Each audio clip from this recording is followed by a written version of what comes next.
ಈಗ Elon Musk ಅವರ ಅಡಿಯಲ್ಲಿರುವ ಇಲಾಖೆ ಸಿದ್ಧಪಡಿಸಿರುವ ಈ ವರದಿ ಭಾರತದ ವಿರೋಧ ಪಕ್ಷಗಳ ಪಾಲಿಗೆ ನುಂಗಲಾರದ ತುತ್ತಾಗಿ ಪರಿಣಮಿಸುವ ಎಲ್ಲ ಸಾಧ್ಯತೆ ಕೂಡ ಗೋಚರವಾಗ್ತಾ ಇದೆ. ಸರ್ಕಾರ ಬದಲಾಗಿದೆ. ನಮ್ಮ ದೇಶದಲ್ಲಿ ಚುನಾವಣೆ ನಡೆಯೋ ಹೊತ್ತಿಗೆ ಈ ಸರ್ಕಾರ, ಟ್ರಂಪ್ ನೇತೃತ್ವದ ಸರ್ಕಾರ ಇರಲಿಲ್ಲ.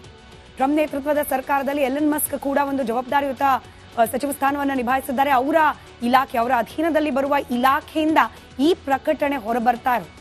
ಭಾರತದ ಚುನಾವಣೆಯಲ್ಲಿ ವಿರೋಧ ಪಕ್ಷಗಳಿಗೆ ಸಹಾಯ ಆಗುವಂತೆ ಹಣ ಸಂದಾಯ ಆಗಿದೆ ಅಮೆರಿಕಾದಿಂದ. ಕೋಟ್ಯಾಂತರ ರೂಪಾಯಿ ಸಂದಾಯವಾಗಿದೆ. ಭಾರತದಲ್ಲಿ ರಾಜಕೀಯ ಅಸ್ಥಿರತೆ ನಿರ್ಮಾಣ ಮಾಡೋ ಉದ್ದೇಶ ಇತ್ತ ಅನ್ನೋ ಅನುಮಾನಕ್ಕೆ ಕಾರಣವಾಗ್ತಾ ಇದೆ ಅಮೆರಿಕಾದಲ್ಲಿನ ಈ ಬೆಳವಣಿಗೆ.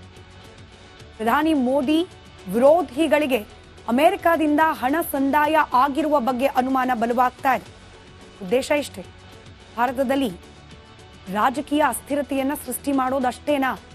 ಅದಕ್ಕಾಗಿಯೇ ಸಂಚು ರೂಪಿಸಿ ಹಣವನ್ನ ಸಂದಾಯ ಮಾಡಲಾಗಿತ್ತ ಅಂತ ಹೇಳಿ ಕಳೆದ 10 ವರ್ಷದಿಂದ ಮೋದಿ ನೇತೃತ್ವದ ಪಕ್ಷವನ್ನ ಸೋಲಿಸುವ ಸಲುವಾಗಿ ಅಮೆರಿಕಾದಿಂದ ಫಂಡಿಂಗ್ ಆಗ್ತಾ ಇತ್ತು ಅಂತ ಹೇಳ್ತಾ ಇದೆ ಸದ್ಯಕ್ಕೆ ಎಲಾನ್ ಮಸ್ಕ್ ನೇತೃತ್ವದ ತಂಡ ಸಿದ್ಧಪಡಿಸಿರುವ ಈ ವರದಿ, ಅವರ ಇಲಾಖೆ ಸಿದ್ಧಪಡಿಸಿರುವ ವರದಿ. 2024ರ ಚುನಾವಣೆಗೂ ಕೂಡ ಅಮೆರಿಕಾದಿಂದ ಹಣ ಸಂದಾಯ ಆಗಿತ್ತ ಅನ್ನೋ ಅನುಮಾನಕ್ಕೆ ಕಾರಣವಾಗ್ತಾ ಇದೆ. ಒಂದಲ್ಲ ಎರಡಲ್ಲ, ಬರೋಬ್ಬರಿ $22 ಮಿಲಿಯನ್ ಹಣವನ್ನ ಭಾರತದ ಚುನಾವಣೆಯ ಮತದಾನ ಪ್ರಕ್ರಿಯೆಗಾಗಿ ಹೂಡಿಕೆ ಮಾಡಲಾಗಿತ್ತು ಅನ್ನೋ ಸ್ಫೋಟಕ ಅಂಶ ಇದೀಗ ಬಯಲಿಗೆ ಬಂದಿದೆ. ಭಾರತದಲ್ಲಿ ನಡೆಯುವ ವೋಟಿಂಗಿಗೂ ಅಮೆರಿಕಕ್ಕೂ ಏನ್ ಸಂಬಂಧ? ಹಾಗಾಗಿ ಹಣವನ್ನ ಹೂಡಿಕೆ ಮಾಡ್ತಾರೆ ಇಲ್ಲಿನ ವೋಟಿಂಗ್ ವಿಚಾರಕ್ಕೆ ಸಂಬಂಧಪಟ್ಟಂತೆ. ವೋಟ್ಗಾಗಿ ನೋಟ್ ಕೊಡ್ತಿದ್ದಾರೆ ಅಂತಂದ್ರೆ ಮತದಾರರ ನಿರ್ಧಾರವನ್ನ ತಿರುಚುವ ಪ್ರಯತ್ನ ಅಲ್ಲದೆ ಮತ್ತೇನು? ಮತದಾರರ ಮನಸ್ಸಿನಲ್ಲಿರುವ ಆಯ್ಕೆಯನ್ನ ಬದಲಾಯಿಸುವ ಪ್ರಯತ್ನ ಅಲ್ಲದೆ ಮತ್ತೇನು ಅನ್ನೋ ಪ್ರಶ್ನೆ ಇದೀಗ ಕಾಡ್ತಾ ಇದೆ. $22 ಮಿಲಿಯನ್. ಕಳೆದ ಚುನಾವಣೆಯನ್ನ ಸೇರಿದಂತೆ ಕಳೆದ 10 ವರ್ಷದಿಂದಲೂ ಕೂಡ ನಿರಂತರವಾಗಿ ಭಾರತದ ಚುನಾವಣಾ ಪ್ರಕ್ರಿಯೆಯ ಮೇಲೆ ತನ್ನ ಪ್ರಭಾವವನ್ನ ಬೀರುವ ಪ್ರಯತ್ನ ಅಮೆರಿಕ ಮಾಡ್ತಾ ಇದೆ ಅನ್ನೋದಕ್ಕೆ ಇದು ಸಾಕ್ಷಿಯಾಗಿ ನಿಲ್ತಾ ಇದೆ.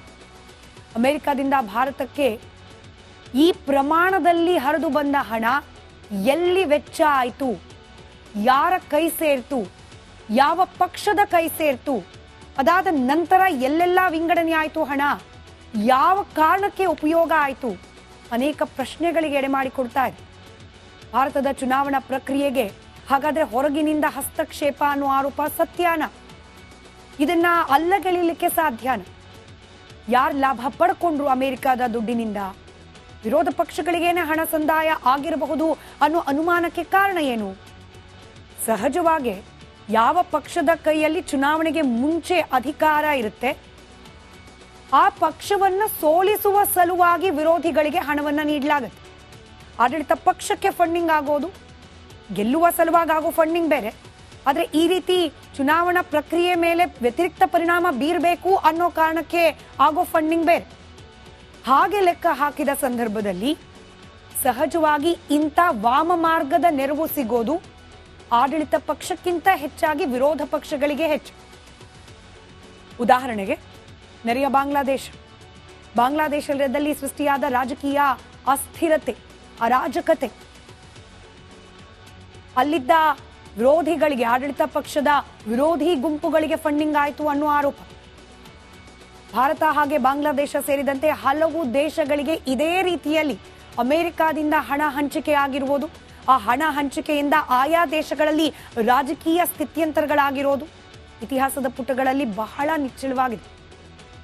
ಅದರಲ್ಲೂ ಅಮೆರಿಕದ ಉದ್ದೇಶ ಏನು ಅಂತ ಪ್ರಶ್ನೆ ಮಾಡಿದಾಗ ಚೀನಾದ ಪ್ರಭಾವ, ಪ್ರಾಬಲ್ಯ ಅದನ್ನ ಕುಗ್ಗಿಸುವ ಪ್ರಯತ್ನದ ಭಾಗವಾಗಿ USA ಹಲವು ದೇಶಗಳಿಗೆ ನೆರವನ್ನ ನೀಡ್ತಾ ಬಂದಿದೆ.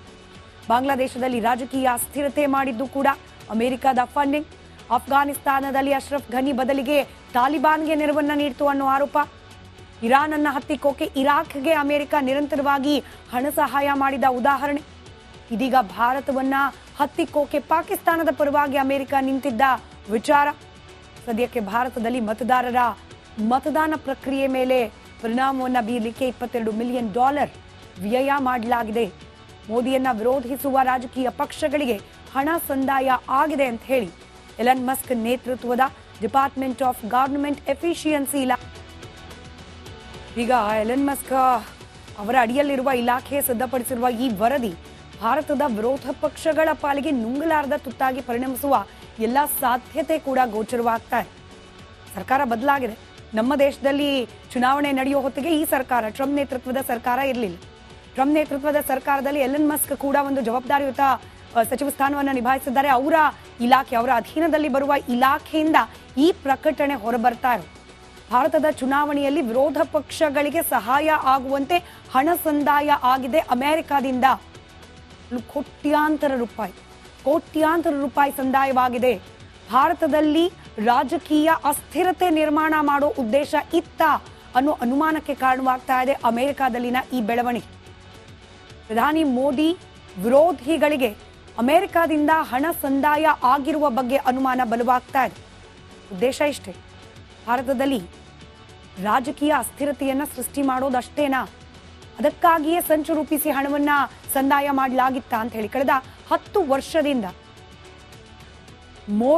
ಮೋದಿ ನೇತೃತ್ವದ ಪಕ್ಷವನ್ನ ಸೋಲಿಸುವ ಸಲುವಾಗಿ ಅಮೆರಿಕಾದಿಂದ ಫಂಡಿಂಗ್ ಆಗ್ತಾ ಇತ್ತು ಅಂತ ಹೇಳ್ತಾ ಇದೆ ಸದ್ಯಕ್ಕೆ ಎಲಾನ್ ಮಸ್ಕ್ ನೇತೃತ್ವದ ತಂಡ ಸಿದ್ಧಪಡಿಸಿರುವ ಈ ವರದಿ, ಅವರ ಇಲಾಖೆ ಸಿದ್ಧಪಡಿಸಿರುವ ವರದಿ. 2024ರ ಚುನಾವಣೆಗೂ ಕೂಡ ಅಮೆರಿಕಾದಿಂದ ಹಣ ಸಂದಾಯ ಆಗಿತ್ತ ಅನ್ನೋ ಅನುಮಾನಕ್ಕೆ ಕಾರಣವಾಗ್ತಾ ಇದೆ. ಒಂದಲ್ಲ ಎರಡಲ್ಲ, ಬರೋಬ್ಬರಿ $22 ಮಿಲಿಯನ್ ಹಣವನ್ನ ಭಾರತದ ಚುನಾವಣೆಯ ಮತದಾನ ಪ್ರಕ್ರಿಯೆಗಾಗಿ ಹೂಡಿಕೆ ಮಾಡಲಾಗಿತ್ತು ಅನ್ನೋ ಸ್ಫೋಟಕ ಅಂಶ ಇದೀಗ ಬಯಲಿಗೆ ಬಂದಿದೆ. ಭಾರತದಲ್ಲಿ ನಡೆಯುವ ವೋಟಿಂಗಿಗೂ ಅಮೆರಿಕಕ್ಕೂ ಏನ್ ಸಂಬಂಧ? ಹಾಗಾಗಿ ಹಣವನ್ನ ಹೂಡಿಕೆ ಮಾಡ್ತಾರೆ ಇಲ್ಲಿನ ವೋಟಿಂಗ್ ವಿಚಾರಕ್ಕೆ ಸಂಬಂಧಪಟ್ಟಂತೆ. ವೋಟ್ಗಾಗಿ ನೋಟ್ ಕೊಡ್ತಿದ್ದಾರೆ ಅಂತಂದ್ರೆ ಮತದಾರರ ನಿರ್ಧಾರವನ್ನ ತಿರುಚುವ ಪ್ರಯತ್ನ ಅಲ್ಲದೆ ಮತ್ತೇನು? ಮತದಾರರ ಮನಸ್ಸಿನಲ್ಲಿರುವ ಆಯ್ಕೆಯನ್ನ ಬದಲಾಯಿಸುವ ಪ್ರಯತ್ನ ಅಲ್ಲದೆ ಮತ್ತೇನು ಅನ್ನೋ ಪ್ರಶ್ನೆ ಇದೀಗ ಕಾಡ್ತಾ ಇದೆ. $22 ಮಿಲಿಯನ್ ಕಳೆದ ಚುನಾವಣೆಯನ್ನ ಸೇರಿದಂತೆ ಕಳೆದ 10 ವರ್ಷದಿಂದಲೂ ಕೂಡ ನಿರಂತರವಾಗಿ ಭಾರತದ ಚುನಾವಣಾ ಪ್ರಕ್ರಿಯೆಯ ಮೇಲೆ ತನ್ನ ಪರಿಣಾಮವನ್ನ, ಪ್ರಭಾವವನ್ನ ಬೀರುವ ಪ್ರಯತ್ನ ಅಮೆರಿಕ ಮಾಡ್ತಾ ಇದೆ ಅನ್ನೋದಕ್ಕೆ ಇದು ಸಾಕ್ಷಿಯಾಗಿ ನಿಲ್ತಾ ಇದೆ.